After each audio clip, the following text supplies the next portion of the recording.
Scene 4. Molly tells Grace the good news. Grace is seen in her room, lying down in her bed, staring at her record player as the turntable rotates in a hypnotizing loop. There's a knock on the door. Grace bolts up, turning the record player off. Come in. Molly opens the door and enters stage left. Fucking freezing today. How have you been? Molly stomps over her sister's bed dramatically and collapses headfirst onto it. What did she say? Molly looks up at her sister. Oh, yeah, that girl. Yeah, she seemed good. Just let me warm up a bit. Oh, come on, Molly, I've been waiting all day. It's not even that cold out. Like you would know, you've been stuck in here all day, probably boiling alive with all that unrelenting adrenaline coursing through your system. Are you drunk? Me? Molly feigns her. Jesus, it's not even the weekend. How'd you sneak past Mum and Dad? Grace walks over to her sister and sits down in front of her, looking up at her while she lays on her bed. Shh, I snuck in. They don't know I'm back. Molly gently slaps Grace on the cheek. Look, Molly, please. Do you remember what Niamh said? Okay. Molly sits up and Grace sits next to her on the bed. Well, to start off, she's very excitable. A bit loud, though. I would be careful of that. Did she say anything about tomorrow? Molly looks at her sister for a while. You're really set on this, aren't you? I want to try it out. Molly laughs at this. Well, yes, you seem quite excited at the idea. I think you'll be in good hands. Oh my god. Where did she say to meet? A cafe, I think. Yeah, that seems right. Should be nice. Which one? Molly puts her hands on her temple. Oh, I can't quite remember. It's been a while since she told. Molly, please. Okay, just teasing you. You make it too easy. It was the scullery she recommended. Thank you. Grace lies back in her bed. How do you plan on getting past Mum and Dad with this one, by the way? I have a plan. I hope so for your sake. They will not be happy with this. I hope she's worth it. I hope so too. Molly and Grace laugh together. Molly gets up. Right, I better go sleep this off before the morning. Molly walks towards the door. You try and get some sleep now, okay? Yeah. Thanks, Molly. Cheeky kid. Molly exits stage left, closing the door behind her. End of scene. Scene 5. Benny is concerned. Niamh enters stage right, walking up with a determined look on her face as she makes her way towards the cafe. Benny follows her on stage a few moments later in a hurry. Niamh, come on, wait up. What are you doing, Ben? What am I doing? What are you? You're picking a fight with Tyler. Hey, he's the one who started it. I'm just gonna go and talk to him. Sort it out. Are you mad? What, you're just gonna go and talk to him? Besides, you aggravated him by hooking up with one of his lot. Oh, please. Just because their dads are buddy-buddy doesn't mean they are. What are you worrying about Tyler for anyway? He's all talk. He just wants to look good in front of his cronies. He's unpredictable, Niamh, and he's really pissed at you. So maybe he'll box me around the ears a bit. So what? It'll be worth it. You sure, Niamh? You're confident it'll all be worth it, even if he gets us involved. Why would he do that? Sure, we both know about his soft spot for Pat. Niamh punches her cousin on the shoulder. Would you just shut up and listen for 1 second? Niamh pulls back her arm. Silence. Don't even know it will be fine. You don't know. You're never aware. You can't even see how far you're digging your own grave. Jesus, Benny, it's not that serious. Fuck off, yes it is. You know, you think no one cares. You think we're all alone when you've got us. You've got your back. We've got your back. Why do you need her? Silence. I'm allowed to be happy, Ben. Sure, I know you all have my back. I know you worry, and I'm sorry, but I can't live my life feeling like this.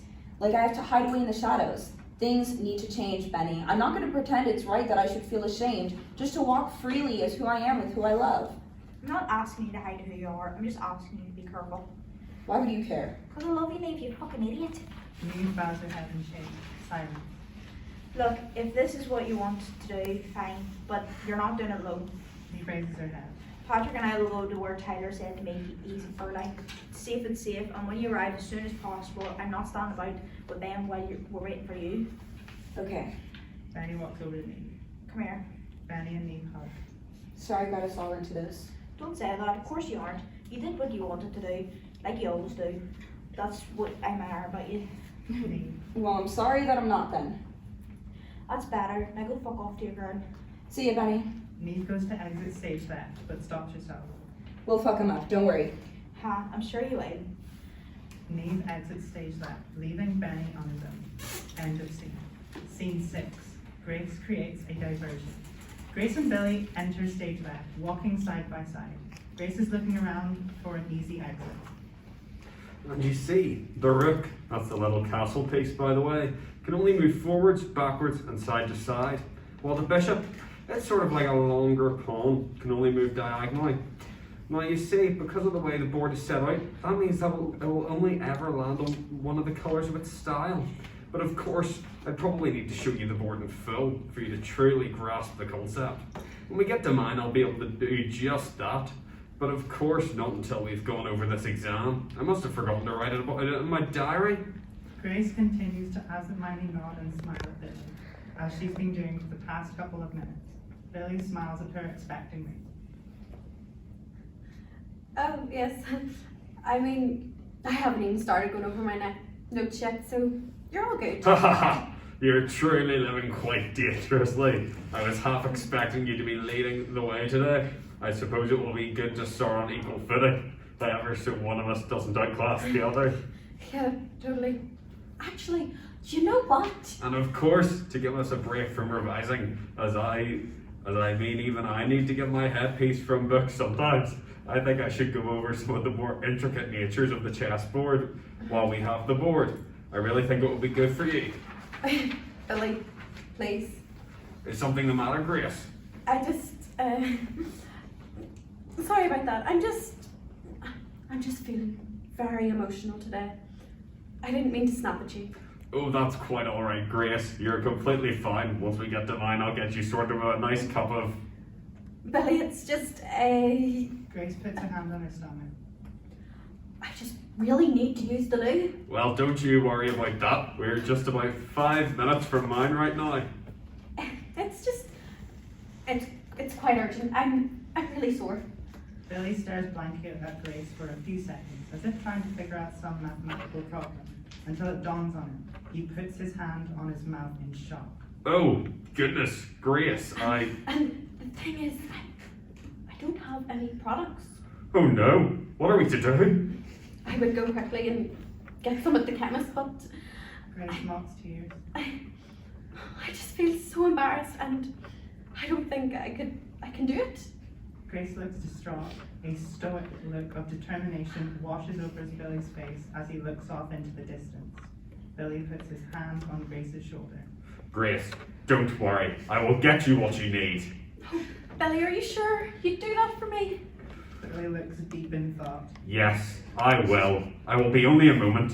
Hang in there. Billy marches off stage left. Grace deeply exhales in relief. Wait. Grace inhales again and looks up at Billy. Billy rushes on stage left. When I get there, I'm looking all over the place for stuff. Well, Yes. you know, what type of thing? Like along the lines of like, what size? Grace's bewilderment comes through her performance. You know, I'm really not that fussed, Billy.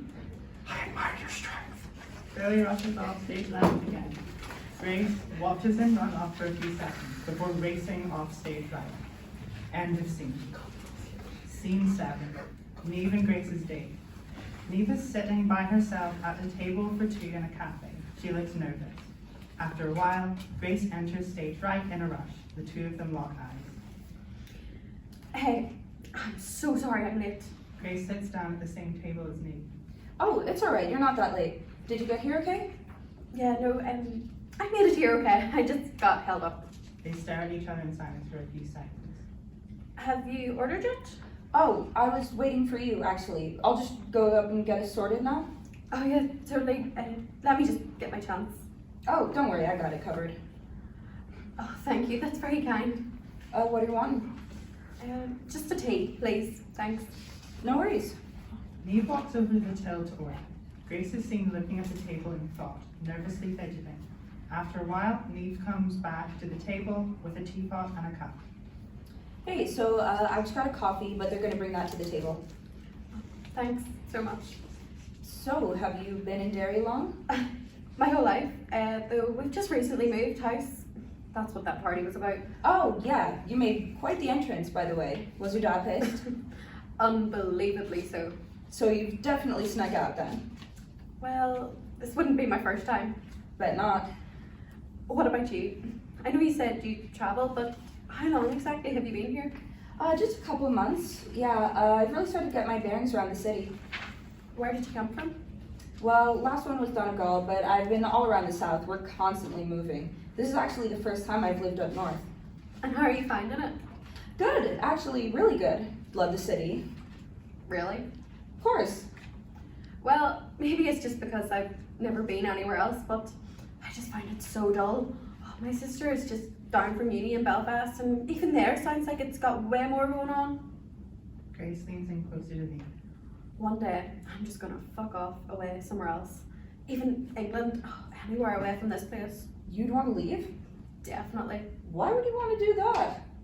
Is that a joke? No, it's great here. Everyone hates each other, it's miserable. We're all so stuck in the past.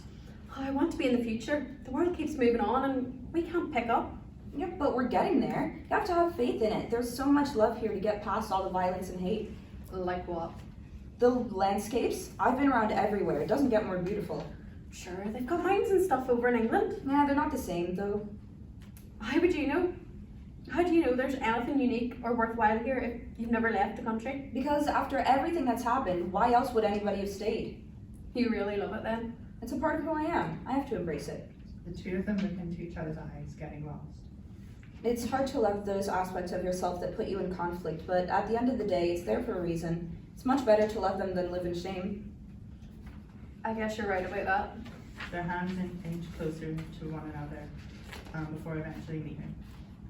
You're clearly a very passionate person. I try to be. There's a loud cough from the waitress who has been standing by the two girls' table for a while. Niamh frantically slides her hand away from Grace and sits up. Your coffee, miss.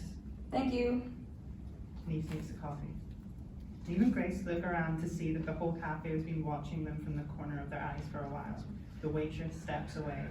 Niamh leans in closer to Grace. Hey, what do you say we finish these and head off somewhere a bit quieter? I know someplace safe. Yeah, that sounds good. Grace drinks the rest of her tea and Niamh downs her coffee. Follow me? Niamh and Grace exit stage left.